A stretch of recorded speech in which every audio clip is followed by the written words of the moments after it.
Birshut Moray Verabotai, avec la permission d'Hachem, je voudrais vous souhaiter à vous tous une bonne semaine. Et dans le cours que nous allons parler aujourd'hui, nous allons parler un peu de la stratégie.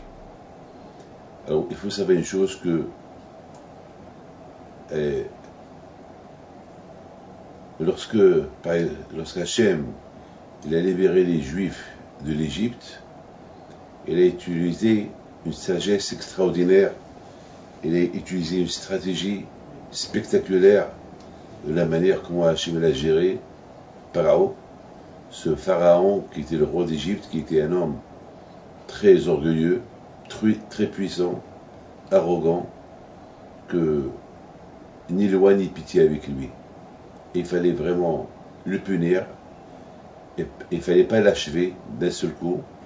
Il fallait que Hachem il utilise avec lui une stratégie vraiment spectaculaire.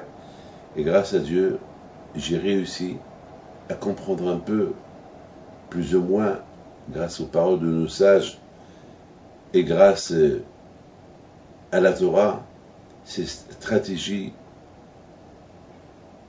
utilisées par Hachem contre Pharaon, le roi d'Égypte, afin de le mener vraiment à bien le punir, et à la fin, Pharaon il a compris qui est Hachem. Et sans ça, Pharaon il n'aurait jamais compris qui est Hachem. C'est important pour Hachem que Pharaon réalise lui-même qu'il y a Hachem. Parce que le problème était, c'est que Pharaon il se prenait pour un dieu. Et c'est la raison pourquoi, avec tous les coups qu'il a reçus, tous les coups que Pharaon il a reçus, tous les coups qu'il a reçus, Pharaon toujours, et par rapport à son arrogance, toujours il essayait de croire que peut-être il y avait toujours il mettait Hachem en doute, que peut-être un jour il allait gagner il allait gagner le défi contre Hachem. C'est comme ceux qui ont l'habitude de jouer au casino. Ils savent qu'ils perdent. Ils savent qu'ils perdent. Ils continuent à perdre. Mais toujours ils ont l'idée que peut-être ils vont gagner et récupérer tout. Ils risquent. Moi je connais des gens qui ont tout perdu. Non seulement ils ont tout perdu, ils se sont endettés jusqu'à à la fin. Ils se crise cardiaque qu'ils sont morts. Et quand ils savent qu'ils perdent, ils sont endettés, surendettés, et malgré tout, ils continuent à jouer, toujours l'espoir de gagner et de tout récupérer. On connaît ceux qui jouent, c'est comme ça c'est ça toujours leur idée, c'est toujours un jour ils vont gagner. Donc Pharaon aussi, Pharaon il se disait tout le temps, je vais réussir un jour, je vais gagner. Donc mes amis, Hachem il a utilisé une stratégie contre Pharaon, vraiment, et c'est la raison pourquoi beaucoup de fois Hachem il a endurci le cœur de Pharaon. Parce que beaucoup de fois dans la Torah on a vu que Hachem il a endurci le cœur de Pharaon. Jusqu'à qu'à un moment donné on voit que Pharaon il est KO, knockout, ça y est, il a perdu la bataille. D'ailleurs lui-même, beaucoup de fois il a dit Hachem a tzadik, vani ve'ami ha'shaim, c'est Hachem le tzadik, moi mon peuple on est que d'Hachem. Beaucoup de fois ils lui ont dit, t'as vu Pharaon, Itzva Elokim, ça c'est la main de Dieu. Vous imaginez pour que la cour royale de Pharaon elle arrive à dire la main de Dieu, ils ont réalisé qu'il y a ici une main de Dieu. Alors, ils ont compris cette punition que le bon Dieu il est en train de les punir. Donc, vous voyez c'est vraiment, ils sont arrivés à vraiment à dire la vérité. Malgré tout, on voit que Hachem, parfois, il va lui endurcir le cœur. Alors pourquoi? Si Pharaon, il a reconnu qu'il y a Hachem, pourquoi lui endurcir le cœur? Parce qu'Hachem, il a vu en Pharaon que c'est que uniquement par la crainte. Il croit que jouer avec le bon Dieu. Il faut savoir que tout ce qu'on dit, et tout ce qu'on fait, et tout ce qu'on pense, et tout ce qu'on va penser, même dans 10 000, même dans 10 ans, Hachem il prévoit tout, Hachem il sait tout. Hachem, il était au passé, il est, il sera. Ohaya, Ohove, Oheye. Donc avec Hachem, on ne peut pas jouer. Beaucoup, des fois, par haut, dans sa tête, il va admettre sa défaite, mais dans son cœur, il a le remma. Dans son cœur, il y a toujours cet espoir-là, qu'un jour, un jour, ce n'est que, ce n'est qu'un honneur au revoir. C'est pas à Dieu. C'est que Hachem il a gagné provisoirement. Pas un jour je l'aurai. Ça c'était dans la. On dirait qu'il n'a pas compris que Hachem, c'est lui le patron, c'est lui qui l'a créé, et il sait ce qu'il pense. Il sait même ce qu'il y a dans le cœur de la personne. Donc c'est la raison pourquoi beaucoup de fois quand je voudrais endurcir le cœur de Paro pour faire sortir de la tête de Paro l'idée que Hachem ne comprend pas, que Hachem ne sait pas ce qu'il a dans la tête. Hachem, il veut faire sortir de la tête de Paro ce qu'il est en train de penser que, parce que Paro il pense que Hachem, il ne sait pas ce que Paro il a dans la tête. Et c'est pour ça qu'on a vu beaucoup de fois que Hachem, il va lui endurcir le cœur. Parce que, pourquoi il va endurcir le cœur? Parce que de toute façon, le cœur, il ne croit pas. Verbalement, il dit à Hachem, tu es tzaddik, pardon, mais le cœur, il ne croit pas. Alors, Hachem, qu'est-ce qu'il va faire? Il va endurcir le cœur pour démontrer ce qu'il a dans son cœur. Qu'est-ce qu'il a dans son cœur? Il ne croit pas qu'un jour, il va réussir à défier Hachem. Alors Hachem va faire sortir ça de son cœur. Ça, c'est de la folie. C'est de la folie. Et beaucoup des fois, on voit ça. Beaucoup des fois, on voit des gens que beaucoup des fois, lorsqu'ils ont des problèmes, soi-disant, ils font teshuva. Et lorsque ça va, la teshuva, elle est caduque. La teshuva, elle est mise de côté. Pourquoi? Parce que ce n'est pas une vraie teshuva. Parce que c'est une teshuva de la peur. Ce n'est pas une teshuva de la joie. Une teshuva d'amour à Hachem. Une teshuva de peur. C'est tout. Maintenant, mes amis, on va essayer de comprendre un peu la stratégie de Akadosh Baruch Hu. Comment il a défait Paro. Comment c'est de mamash, vraiment, d'une manière spectaculaire. Alors, tout d'abord, il faut savoir une chose, que tout ce que Hachem il a fait à Paro, eh bien, exactement, c'est ça la paracha de la semaine, la paracha de Yitro. La paracha de Yitro, elle parle de Vaishma Yitro. Yitro, il a entendu. Qu'est-ce qu'il a entendu? Il a entendu ce que Hachem il a fait à Paro,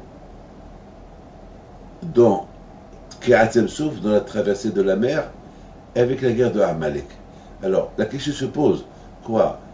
Yitro, c'est ça ce qu'il a entendu, mais, et tous les miracles que Hachem a fait au peuple juif, pourquoi Yitro, ça, il n'a pas entendu? Pourquoi? Mais on dirait que la Torah, d'ailleurs, la Torah, elle précise ce qu'il a poussé Yitro à venir dans le désert, se convertir et recevoir la Torah, c'est la traversée de la mer. Mais Hachem, il a fait pendant 1 an, il a fait des miracles en Égypte. Et par rapport à ces miracles, Hachem, il a libéré les Juifs de l'Égypte. Donc comment on peut comprendre que Yitro, ce qu'il a mené Yitro à venir, Yitro, n'oubliez pas, Yitro, c'était pas n'importe qui. C'était quelqu'un de très très très important.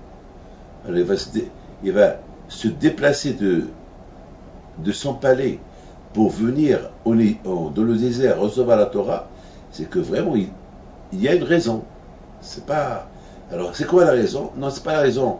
C'est pas la sortie de l'Égypte et les 10 plaies, c'est la traversée de la mer. C'est ce que Yitro il a entendu. Et ça l'a vraiment rendu amoureux d'Hachem, amoureux de se convertir au judaïsme et venir recevoir la Torah. C'est la guerre que les Juifs ils ont fait contre une tribu qui s'appelle Amalek, c'est bidon. Ce qu'Hachem a fait à Paro, on dirait que ça n'a pas poussé trop à venir, mais ce qu'il a poussé à venir, c'est la guerre de Amalek, une petite guerre de rien du tout, et la traversée de la mer. Et les autres choses, non. C'est ça la question qu'on va essayer de comprendre. Alors mes amis, moi, je pense qu'ici, il y a eu la stratégie que Hachem, il a commencé à défier Paro. Parce que tout ce que Hachem il a fait, c'est pour que Hachem il leur donne la Torah. Tous les miracles que Hachem il a fait aux Juifs, c'est pas pour leurs beaux yeux, c'est pas uniquement comme ça pour le plaisir, non, c'est pour leur donner la Torah. Il n'y a que ça qu'il y avait dans la tête d'Hachem, la Torah. Que le peuple juif, il devient son peuple et être les hommes de la Bible. Les gens qui vont recevoir des lois d'Hachem en personne. Les gens de la Bible. Voilà. C'était ça le but. C'était ça le but. Alors, il faut comprendre. La Torah, elle commence par Yitro. Si déjà un non-juif, qu'il est émerveillé par ce que Hachem il a fait, et ça c'est qu'il a entendu. Alors le peuple juif, qu'ils ont vécu tous ces miracles, voir Yitro arriver, et voir un homme très important qui se convertit au judaïsme pour tout ce qu'il a entendu, alors qu'est-ce que eux ils vont dire? Comment? Lui il a entendu, il est venu, et nous on a vécu les miracles. Comment nous, on ne va pas accepter la Torah avec joie? Comment lui il accepte et nous on l'accepte pas? Donc déjà, une stratégie spectaculaire, comment Kashrou a commencé à montrer aux Juifs, déjà apprenez des non-Juifs que parce qu'il a entendu tout ce que j'ai fait pour vous, il est venu se convertir. Alors vous qui avez vécu tous ces miracles, vous avez raison de se soumettre sous mes ordres et de m'aimer encore plus. Mais ce n'est pas ça la raison pourquoi Yitro est venu. Il y a autre chose pourquoi Yitro est venu. Alors voilà. Alors, il faut savoir une chose. Une fois que Paro, il s'est débarrassé des Juifs. Il s'est débarrassé des Juifs.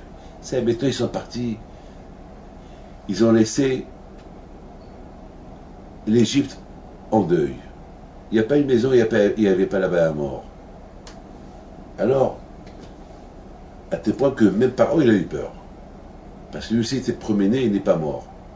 Donc, voilà, il se passe que, une fois que les Juifs ils sont sortis de l'Égypte, et Paro était sûr qu'il n'y a plus de Juifs chez lui en Égypte, et voilà, il entend, on vient chez Paro lui dire, tu sais Paro, il y a encore 2 Juifs qui sont ici en Égypte.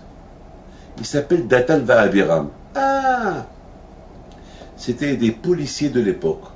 Lorsque les Juifs ils étaient des esclaves en Égypte, parmi la police juive qui se trouvait en Égypte pour surveiller les Juifs qui travaillent et qui mènent bien leur boulot, c'était parmi Datan va Abiram. Alors Paro était surpris. Quoi? Datan et Abiram sont là? Ils ne sont pas partis avec leurs frères? Non. Et qu'est-ce qu'ils font ici? Non, ils ont préféré rester là. Ils n'ont pas voulu quitter l'Égypte. Ah bon? Ah, maintenant il y a une question. Paro se pose une question. Et comment ça se fait que le bon Dieu ne les a pas punis? Comment ça se fait que le bon Dieu ne les a pas punis? Comment il les a laissés 2 Juifs quand le bon Dieu les a oubliés? Il a oublié qu'il y avait encore 2 Juifs chez moi, ici, dans le pays. Mais il n'y a plus de Juifs ici. Et tous les Rechaïm qu'il y avait, qui ne voulaient pas quitter l'Égypte, ils sont morts pendant les 3 jours de ténèbres. Et alors ceux-là, s'ils n'ont pas voulu quitter l'Égypte, c'est qu'ils sont Rechaïm.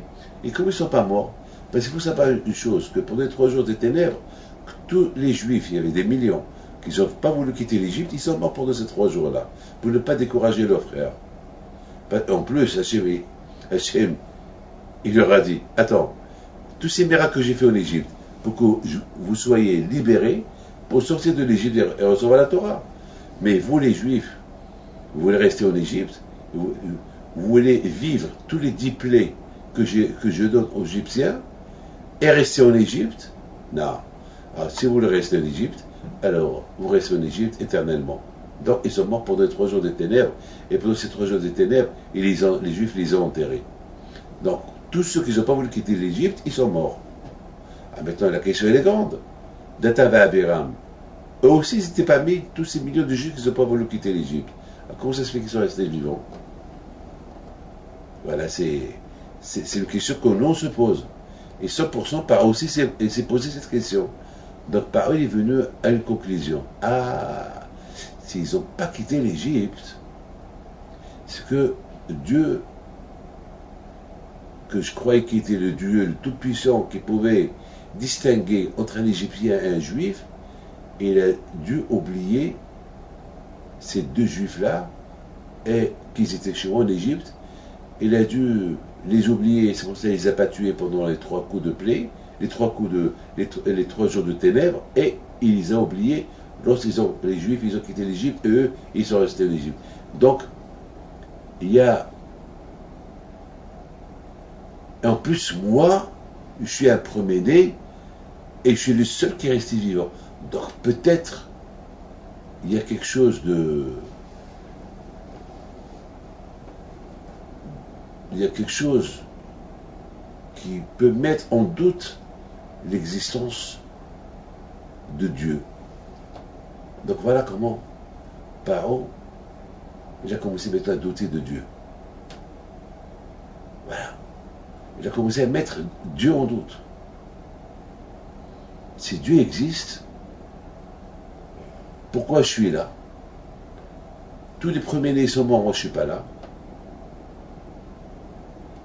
Et si Dieu existe, alors pourquoi il n'a pas tué ces 2 Réchaïm juifs, Datan et Abiram? Donc, Dieu n'est pas aussi fort comme je le pensais. Donc, vous voyez mes amis, voilà comment Akadosh Baruch Hu, il a commencé sa stratégie pour défier Paro une fois pour toutes. Après tous les coups qu'il a reçus Paro, c'était pas, on ne pouvait pas imaginer, c'était impensable de penser que Paro un jour il allait poursuivre les Juifs au dehors de l'Égypte. Parce qu'une fois qu'il a reçu un coup, il avait peur. Mais toujours dans sa tête, un jour je vais défier Dieu. Peut-être dans quelques années, je vais reprendre mes forces, et je vais reprendre mon assurance, et ma liberté, et je vais aller dans le désert récupérer les Juifs. J'irai même dans la terre de Canaan, s'ils sont là-bas, et les récupérer. Je ferai la guerre contre les Canaanim, et je récupère les Juifs. Alors Akadosh Baruch Hu, il a préparé sa stratégie. Comment il a préparé sa stratégie? Hachem, sachant que Paro, c'est un peureux. Maintenant, il a peur, il se débarrasse de les Juifs, et un jour, mais dans son cœur, il y a toujours quelque chose qui lui dit, Paro, qui dit dans le cœur de Paro, un jour je vais défier Dieu. Alors Akadosh Baruch Hu, il a préparé une stratégie pour que pendant les 7 jours de la sortie de l'Égypte, Paro, il va sortir pour récupérer les Juifs. Mais comment il va sortir récupérer les Juifs avec le grand coup qu'il a reçu, la plaie des premiers-nés? Alors, qu'est-ce qu'il a fait? Il n'a pas tué les Datan et Abiram. Il n'a pas tué les Datan et Abiram. Il les a laissés vivants pendant les 3 jours de ténèbres. Pour que, et en plus, Hachem, il ne les a pas punis lorsque les Juifs ils ont quitté l'Égypte. Hachem n'a pas puni Datan et Abiram. Pour que on vienne chez Paro lui dire, Datan et Abiram, ils n'ont pas quitté l'Égypte. Et c'est dès là que Paro, il va dire, ah, si ils n'ont pas quitté l'Égypte, c'est que il y a quelque chose de Dieu en moi. Il me reste encore un pouvoir. Et avec ce pouvoir-là, je vais essayer encore à faire la guerre contre Dieu. Et là, il va sortir de l'Égypte avec Datan et Abiram qui vont partir avec lui pour, soi-disant, récupérer les Juifs. Et c'est là que Hachem, il va punir Paro une fois pour toutes. Voilà, mes amis, la stratégie d'Hachem. La stratégie d'Hachem était, il a préparé à Kadosh Baruch Hu la fête de Pessah. Parce que la fête de Pessah se termine avec Shve'e Shel Pessah. Il y a un début et il y a une fin. Il y a le début de la guerre et il y a la fin de la guerre. Et la fin de la guerre, c'est il faut un Issor victorieux. Il y a la guerre, il y a la victoire. Mais une guerre sans victoire, c'est pas une victoire. Tu fais une guerre, voilà, et tu crois que tu as fait la victoire. Et tu crois que il y a une victoire. Alors, il y a une guerre, il n'y a pas eu de victoire. Parce que si encore ceux à qui tu as gagné la guerre, ils viennent te refaire la guerre, c'est que la première fois, il n'y a pas eu de victoire. Hachem, il a voulu qu'il y ait une guerre, et pas avec une demi-victoire, une victoire totale. Lorsque les Juifs ont quitté l'Égypte, c'était avec une demi-victoire. La vraie victoire est venue lorsque les Juifs ont traversé la mer, et les Égyptiens sont rentrés dans la mer, et la mer s'est fermée sur eux, ils ont été engloutis, noyés. Ça, c'était la fin de la victoire. Ça, c'était la victoire totale pour Hachem. Alors qu'Hachem, il a préparé cette stratégie. Comment gagner la première victoire et gagner la deuxième, gagner la victoire totale contre Paro. Lorsqu'ils ont quitté l'Égypte, c'était avec la moitié de la victoire. Lorsque les Égyptiens, ils ont suivi les Juifs, ils ont été noyés dans la mer, ça c'était la victoire totale d'Hachem. Et d'ailleurs, maintenant, on parle de cette totale victoire, Shve'e Shel Pessah. Il y a le premier jour de la sortie d'Égypte, et il y a le dernier jour, le 7e jour de Pessah, qui s'appelle Shve'e Shel Pessah, la traversée de la mer. C'était le grand miracle des miracles. Et c'est ça ce que Yitro il a entendu. Il a entendu Yitro la stratégie que Hachem il a utilisée, la chokma, la sagesse, l'intelligence que Hachem comment il a défié Paro, comment il a fait croire comment il a fait croire que Hachem il a gagné qu'une demi-victoire et pas toute la victoire, pour le tirer vers lui, pour le piéger vers lui et pour le défier dans la mer. Ça, c'est la chokma de Hakadosh Baruch Hu. Et comment Hachem il a fait? Ah ben Hachem il a fait une stratégie extraordinaire. Écoutez bien comment il a fait Hachem. Les Juifs quittent l'Égypte. Hachem il a laissé 2 Juifs en Égypte. Pour quelle raison, on ne sait pas. Ils ne sont pas morts pendant les 3 jours de ténèbres, on ne sait pas. Les Juifs qui quittent l'Égypte, eux, ils ne sont pas morts, on ne sait pas encore. Par eux, ils voient ça, ils croient que si ils sont vivants encore, et moi je suis encore vivant, c'est qu'il y a quelque chose de spécial en moi, par eux, il dit sur lui, et que Dieu, des Juifs, il n'est pas un Dieu à 100%, ça lui arrive d'oublier. Puis ça lui arrive d'oublier, il m'a oublié à moi et il a oublié aux États d'Abiram. Donc je peux encore défier Hachem. Alors et Hachem il savait ça. C'est pour ça qu'Hachem il a endurci le corps de Paro pour qu'il se dévoile. Parce que beaucoup de fois il y a des gens qui ne se dévoilent pas. Ils ont un secret, ils ne le dévoilent pas. Il y a beaucoup de fois il y a des gens qui me font croire qu'ils m'aiment, mais ils ne m'aiment pas. Mais ils me font croire qu'ils m'aiment. Alors moi, je suis pas bête. Beaucoup de fois, qu'est-ce que je fais? Je fais quelque chose pour dévoiler leurs pensées. Jusqu'à qu'à la fin, je réalise, je leur dis, ben, si vous avez fait ça, c'est que vous ne m'avez jamais aimé. Ah oui, rapidement, on t'aime. Non, parce que ce que vous avez fait, ça prouve que vous ne m'aimez pas. Parce que si vraiment vous m'aimez, même avec ce que je vous ai fait, eh ben, vous m'aurez aimé. Non, c'est pas ça. Merci. Eh ben, Hachem, c'est ce qu'il a fait à Paro. Il a montré à Hachem à Paro qu'il le comprend. Donc, à Bretagne, il continue sa stratégie. Lorsque les Juifs ils ont quitté l'Égypte, une fois qu'ils ont fait quelques kilomètres en dehors d'Égypte, Hachem dit à Moshe dit aux Juifs de faire demi-tour et de retourner vers l'Égypte. Pourquoi Hachem il a fait ça? Comme ça, Paro il va entendre.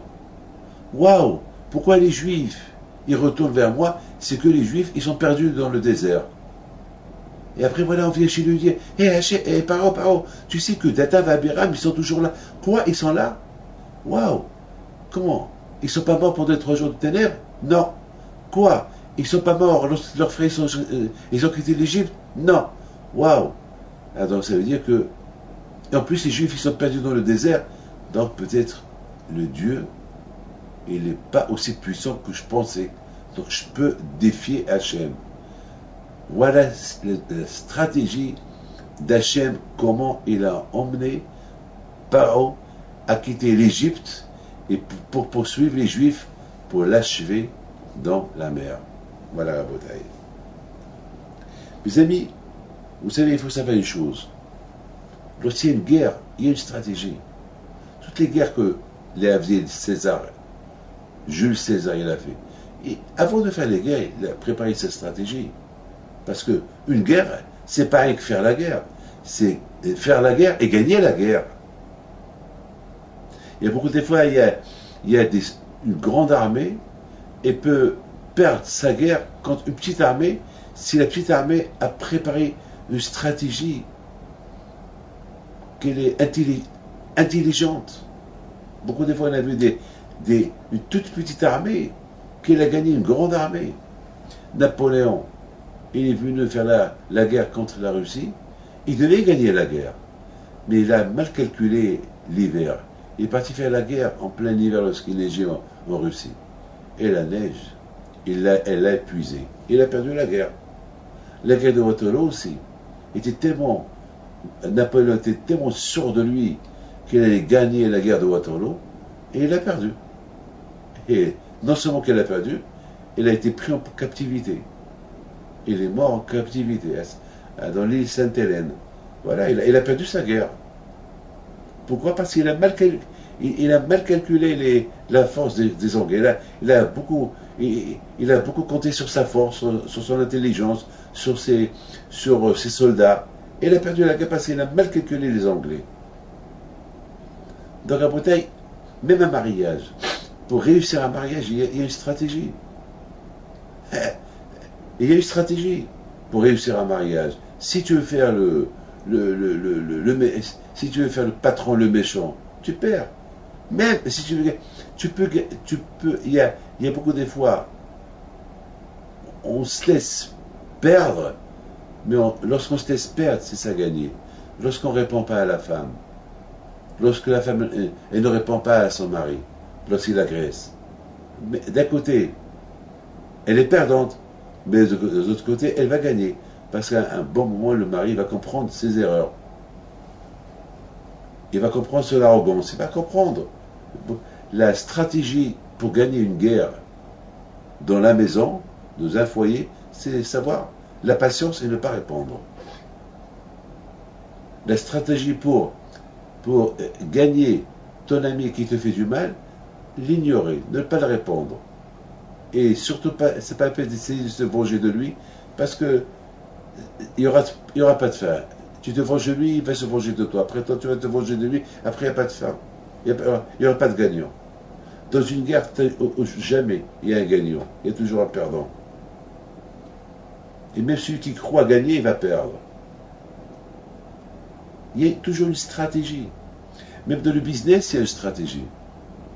On ne va pas investir l'argent dans quelque chose qu'on sait qu'on va perdre tout notre argent dans. Il y a une stratégie, même dans le business. Il faut réfléchir. Sauf Maaseh Mahshavat Hila, avant de faire quelque chose, il faut bien réfléchir.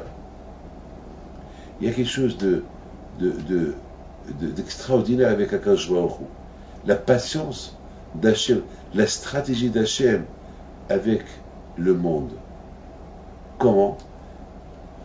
En général, lorsqu'on se révolte contre un roi, eh ben c'est la prison, ou bien c'est la punition. C'est quoi la stratégie d'Hachem lorsque on est méchant avec lui? Hachem, il a sa patience, il attend, il attend. Il attend peut-être un jour, on va faire teshuva. Il attend, ou bien Akadosh Baruch Hu, il va nous emmener à le comprendre un jour. La patience d'Hachem. Comme il dit le prophète. Le prophète il dit, j'attends le méchant et je ne le tue pas jusqu'à qu'il fait teshuva. C'est ce qu'on dit à Kippour. Regardez, toute l'année, on fait des bêtises et Kippour, il arrive, et on fait Teshuvah, et après on recommence les bêtises, et encore qu'un jour il pardonne, il pardonne, il pardonne. Il dit comment il s'appelle, le Maharal de Prague, à propos du buisson ardent. Lorsque Moshe Rabbeinu, il a vu un arbre, en général c'est un arbre sec, qu'avec un peu de feu, il brûle, il prend feu. Là, il voit un buisson ardent qui ne brûle pas. Et non seulement ça, Moshe Rabbeinu, il voit là-bas à l'intérieur l'image d'un ange. Il entend là-bas la voix d'Hachem. Alors le Maharal de Prague, il pose une question, c'est quoi le message? C'est quoi le message d'Hachem à Moshe Rabbeinu, qui se présente à lui, qui se dévoile à lui dans un buisson ardent, et de là-bas Hachem il lui parle. C'est quoi le message? Pourquoi quand il n'a pas parlé à Hachem, à Moshe Rabbeinu, sans le buisson ardent? La réponse, elle est, les Juifs qui sont méchants, qui sont Réchaïm, qui ne sont pas croyants en Dieu, même s'ils se font trop de mal à Hachem, Akash Baruch Hu, comme il les punit pas. Même s'ils sont comme un buisson épineux, ils ont un cœur noir, ils ne croient pas en Dieu. Hachem ne les brûle pas. Hachem, il va attendre jusqu'à qu'ils font des chevaux. Et Hachem, il va se dévoiler à eux, il va leur montrer jusqu'à qu'ils vont. On a vu beaucoup de gens qui étaient loin de la Torah, et aujourd'hui ils étudient la Torah, ils font Shabbat, ils ont fait une grande Teshuvah, ils ont fait un grand retour à Hachem. Il y a plein de gens. On parle aujourd'hui d'un Brésilien, un juif brésilien il faisait partie des groupes pas bien, était même un tueur, était un voleur, etc. Et j'ai vu sa photo dans un magazine israélien, et qu'il a fait une grande échouva, il a commencé à découvrir Dieu. Lui qui était vraiment dans le tarev, dans les choses les plus horribles du monde, on a vu qu'il a fait une grande échouva. C'est comment? Eh bien, voilà. Imaginez-vous que Hachem n'aurait pas pris sa patience avec lui. Eh bien, il serait mort à Racha. Aujourd'hui, il est à l'Yeshiva, il est marié avec une juive, et ses enfants sont dans la Torah. C'est extraordinaire. Il était un buisson, comme un buisson, sec, il ne croyait en rien. Mais Hachem ne l'a pas puni, jusqu'à qu'il ait fait une grande échouva. Et c'est ça le message du buisson ardent. On a beau être comme un arbre sec, plein d'épines, qu'avec un peu de feu, ça brûle. On a vu là le buisson ardent qui n'a pas brûlé. Il y avait du feu, il n'a pas brûlé. Donc quand je ne punit pas, il attend. C'est ça la stratégie d'Hachem. Il attend. Il attend le monsieur qui fait des chevaux. Bon, maintenant, mes amis, on comprend maintenant pourquoi. Maintenant, comme que je viens de vous dire, à chaque chose, il y a une préparation. Il y a beaucoup de choses, des choses qui arrivent que nous ne comprenons pas. Mais maintenant, il y a beaucoup de choses qu'Hachem fait et nous ne le comprenons pas. Peut-être on va le comprendre 1000 ans plus tard, 2000 ans plus tard. Il y a des choses que Hachem seul, Hachem il est le voyou, il sait ce qu'il fait. Mais au départ, on n'a pas cru, on n'a pas compris. Pourquoi Dathan et Abiram ne sont pas morts? Pendant les 3 jours des ténèbres, on n'a pas compris pourquoi ils ne sont pas morts. Lorsque les Juifs sont sortis d'Égypte, eux, ils sont restés vivants. On n'a rien compris. Quand il les a utilisés. Pour que Paro, il dévoile ses doutes qu'il avait sur Dieu. Waouh! Pour que Paro, il va aller poursuivre les Juifs, et que là-bas, Hachem, il a tendu un piège dans la mer, et là-bas, il a été noyé, lui, et tout son peuple, et tous ses soldats. Alors, qu'est-ce qu'ils sont devenus Dathan et Abiram? Lorsqu'ils ont vu, quand je ne les ai pas punis tout de suite, eux aussi, ils étaient dans la mer, avec les soldats de Paro, puisqu'ils sont partis avec Paro. Lorsqu'ils ont vu le piège que Hachem a tendu à Paro, et que maintenant ils ont compris que eux-mêmes, pourquoi ils sont restés vivants. pendant les 3 jours de ténèbres, et pourquoi ils sont restés vivants pendant, pendant la sortie de l'Égypte, ils ont compris que Hachem, il les a utilisés comme pions pour que Paro, lorsqu'il les voit vivants, il va dévoiler ses doutes sur l'existence de Dieu. Là, ils ont compris la stratégie d'Hachem. Là, ils ont fait Teshuvah. Et Haramim, ils disent que leur Teshuvah a été acceptée de Datan et Abiram. Et la mer, il s'est coupée pour eux, encore une fois, et ils ont traversé la mer avec les Juifs. C'est de la folie. C'est de la folie. La stratégie d'Hachem. Le temple qui a été détruit. Avez-vous le Beth Amikdash 2 fois? Est-ce que vous avez vu un roi qui détruit son palais? Ça n'existe pas. Alors pourquoi quand je vois qu'il a détruit son palais, le Beth Amikdash? Eh bien, la réponse elle est simple. Quand il avait 2 options. Ou tuer les Juifs et en finir avec eux parce qu'ils le dénigrent, ou bien détruire sa maison. Et en détruisant sa maison, les Juifs vont comprendre ce qu'ils ont perdu. Que le Beth Amikdash, c'était finalement l'honneur et la gloire du peuple juif. Et maintenant, ils n'ont pas.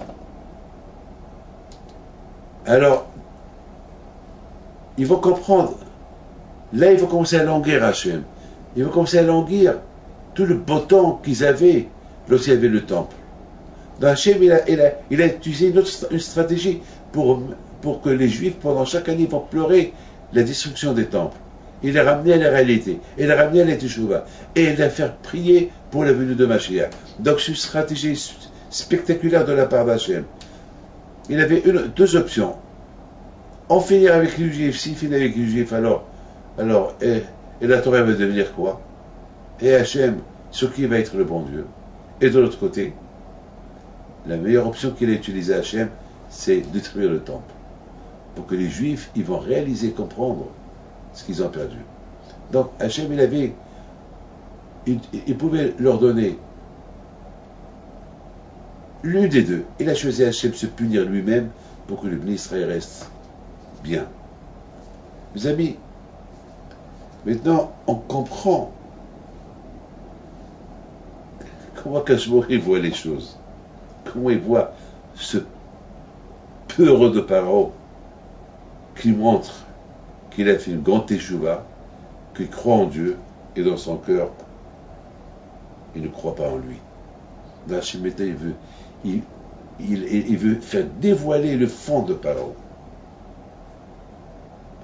Il veut faire dévoiler le cœur de Paro pour démontrer de votre honte, voilà. Mais comment Paro pouvait dévoiler ce qu'il avait dans le cœur? Le Hachem, il a endurci son cœur de Paro. Tout de suite, Paro, il a dévoilé ce qu'il avait dans le cœur. Mais tu vous avez compris. Étant donné que Paro, Hachem, il a laissé Datan et Abiram uniquement comme instrument pour les utiliser pour amener Paro à la raison que Hachem, c'est lui Hachem, et que Paro est nul.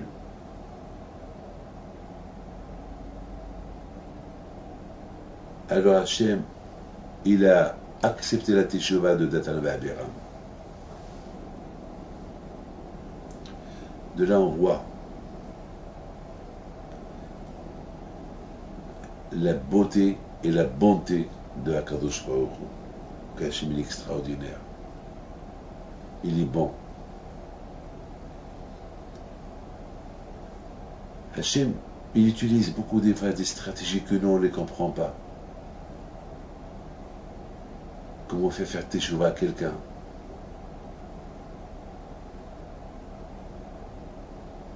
Les choses d'Hachem sont extraordinaires. Mes amis, aujourd'hui c'est la Hilula de Rabbi Raphaël Pinto, mon oncle, Alav Shalom.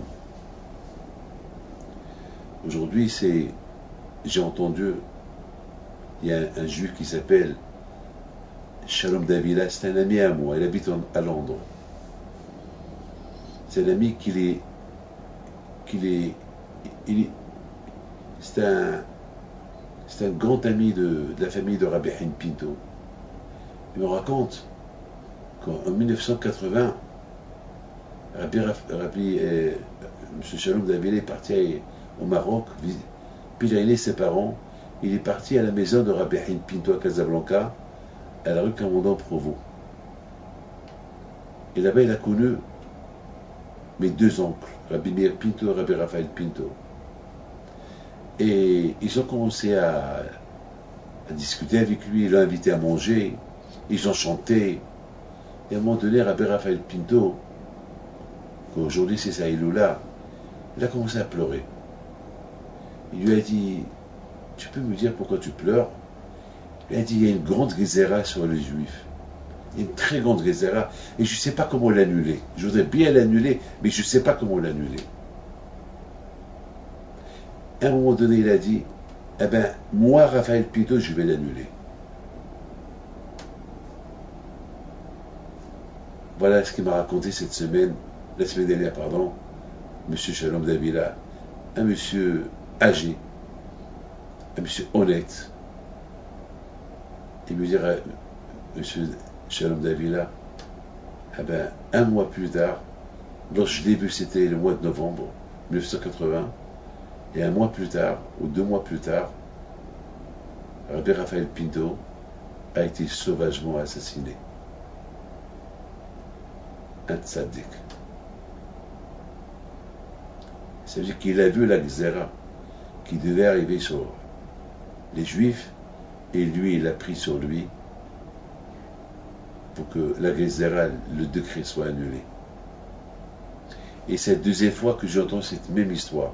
Parce qu'il y a chez nous à la Yeshiva, à Paris, il y a un juif, il y a un Ben Torah, un qui étudie chez nous la Torah, il s'appelle M. Sibouni. Et je me rappelle, il y a longtemps, son père, Victor Sibouni, m'a raconté que 4 jours avant la mort de Rabbi Raphaël Pinto, c'était samedi soir, ils sont partis chez lui pour faire la Havdalah, et Rabbi Raphaël Pinto encore, il pleure devant les gens. Et M. Sibouni lui pose la question, Rabbi Raphaël, pourquoi tu pleures? Il lui dit qu'il a pas, il a un sentiment qu'il ne va pas mourir une mort normale. Il va mourir une mort tragique. C'est la folie. Alors ils lui ont dit, mais non, ne parle pas comme ça. Il a fait un geste pour affirmer ce qu'il était en train de dire. Et quelques jours plus tard, il a été assassiné. Voilà la grandeur de Tzadikim. Étant donné qu'aujourd'hui c'est Saïloula, donc je voulais vous raconter son histoire. Ces deux histoires-là qui vont tout dire. Qui vont dire que jusqu'à où ces Tzadikim-là ils sont, et les Tzadikim sont prêts à donner leur vie pour Akadosh Baruch Hu. Et lorsqu'il arrive des choses de le monde que nous ne comprenons pas, Hachem, il a des raisons. Hachem, il a des stratégies de miséricorde, des stratégies que nous on croit, c'est de la cruauté, mais de ces cruautés-là que nous on croit que c'est pas normal, que ça peut arriver, il y a des choses cachées que nous ne comprenons pas, que peut-être dans la vie on peut le comprendre. Bien sûr, on ne peut jamais comprendre la Shoah. On est petit pour comprendre pourquoi il y a eu la Shoah. C'est Hachem seul. Et ça devait être une stratégie que nous on ne peut pas comprendre. On ne peut pas comprendre des choses que nous on est incapable de comprendre. Alors regardez mes amis, comment Akadosh Baruch Hu, il a emmené les bénis Israël à recevoir la Torah. Il a fallu leur montrer un demi-miracle et après le miracle complet. La demi-victoire de l'Égypte, comment les Juifs ils ont quitté l'Égypte, et la vraie victoire contre l'Égypte lorsque Hachem il a achevé Paro dans la mer et que les Juifs de loin ils ont vu Paro qu'il dit Mikamocha Ba'elim Hachem. Il dit il n'y a pas contre toi Hachem. Paro il a fait une grande échouva. Lorsqu'il s'est vu seul vivant, peut-être il voit Dathan Abiram les trois qui sont restés vivants. Et après, ils voient comment Dathan et Abiram, ils font Teshuvah, et Hachem, il leur fait une place pour qu'ils rejoignent leurs frères, et que Paro, il va finir sa vie dans la mer. Il y a ceux qui disent que Hachem, il a laissé Paro vivant, parce qu'il a reconnu maintenant, avec son cœur, il n'y a pas comme toi Hachem. Donc, Mikamucha Bailim Hachem, il n'y a pas comme toi Hachem, de tous les Abodazal, l'idolâtrie qu'il y a dans le monde, parmi tous les dieux qu'il y a dans le monde, il n'y a que toi Hachem, le plus puissant. Ça, c'est Paro qui l'a dit. Donc, vous voyez, Hachem, non seulement il a gagné la guerre contre l'Égypte, contre Paro, mais il a ramené les Juifs, a fait une grande Teshuvah.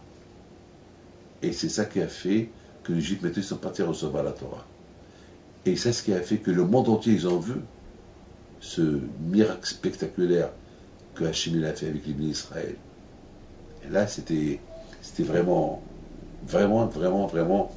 maintenant, on comprend aujourd'hui pourquoi Hachem, au départ, on n'a rien compris. Pourquoi Dathan et Abiram sont restés vivants, et pourquoi quand je vais au Chou, il les a battus pendant 3 jours de ténèbres, pourquoi lorsqu'ils ont quitté l'Égypte, ils ne sont pas morts, et pourquoi Hachem va endurcir Paro, le cœur de Paro pour poursuivre les Juifs. On n'a pas compris pourquoi Hachem il a voulu que les Juifs ils font demi-tour, soi-disant retourner vers l'Égypte. Tout cela, on n'a rien compris. Et c'est vers la fin qu'on a compris. Pourquoi Hachem il a utilisé ces stratégies pour tout cela, pour faire admettre Paro qu'il est nul, que Paro il est nul, qu'il n'y a que Hachem. Et en faisant tout ça Paro, les Juifs ils regardent. Et les Juifs ils apprennent des leçons. Et c'est comme ça que les Juifs après ils ont dit Adonai que Hachem maintenant il soit roi éternellement. Et ils sont arrivés à dire ils sont arrivés maintenant à croire non seulement en Dieu, mais ils ont commencé à croire même en Moshe Rabbeinu. Et c'est une leçon pour toujours écouter les tzadikim. Donc voilà. Et c'est ça qui a fait aux Juifs maintenant d'aller de se préparer pour recevoir la Torah. Et c'est ça aussi qui a fait que Yitro, lorsqu'il a entendu ces stratégies que Hachem a utilisées pour tendre le piège à Paro, il a utilisé Dathan et Abiram pour réussir sa stratégie, il a dit à que Hachem. Là, il a compris que Hachem, il était, il est, il sera. Et aussi Yitro, il a compris que lorsque les Juifs ils se relâchent de la Torah, par rapport à tout ce qu'ils ont vu, au moment qu'ils se relâchent de la Torah, alors il y a un problème. Il y a un problème. Et quel problème? Lorsque le Tzahara, il les enfonce. Ils vont tout perdre. Ils ont compris que même lorsque les Juifs se relâchent de la Torah, même un petit tribu, il peut les affronter. Même s'ils sont les gens les plus puissants du monde, s'ils ne sont pas avec Hachem, même un tout petit peuple, il peut les affronter, comme Amalek. Et ça, c'est quelque chose à retenir. Voilà, mes amis, que Hachem vous protège, que le zéro de Rabbi Raphaël Pito soit avec vous, que Hachem il nous aide à bien recevoir la Torah cette semaine. Matin Torah, Amen, Kerason, et Bisrot Rabbi Pito soit avec vous, et bonne semaine.